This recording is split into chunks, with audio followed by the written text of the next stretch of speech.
Hi friends, ఈరోజు మన recipe వచ్చేసి చామదుంపల చారు. దాన్ని ఎలా చేసుకోవాలంటే, ముందు స్టవ్ పైన ప్యాన్ పెట్టేసుకొని కొంచెం ఆయిల్ పోసుకొని, ఆయిల్ వేడయ్యాక ఒక చెంచాడు జీలకర్ర, ఆవాలు వేసుకొని పచ్చిమిర్చి, ఆనియన్ కూడా వేసుకోవాలి.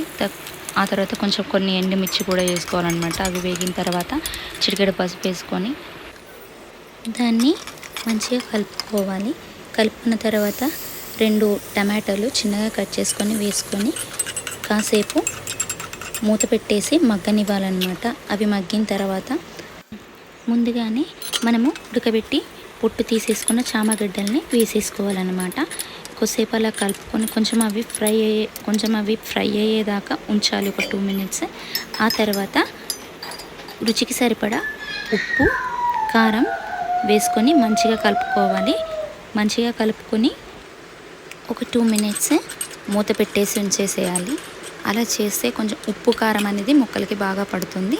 ఆ తర్వాత చూడండి ఎలా అయినా. ఆ తర్వాత మనము ముందుగానే నానబెట్టుకున్న చింతపండు పులుసుని గుజ్జు తీసేసుకొని పోసుకోవాలన్నమాట. కాసేపు దాన్ని మరగనివ్వాలి, ఒక 5 minutes.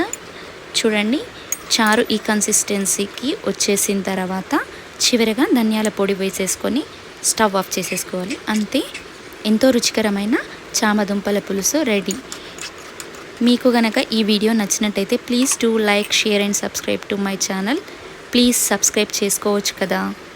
Love you all, bye.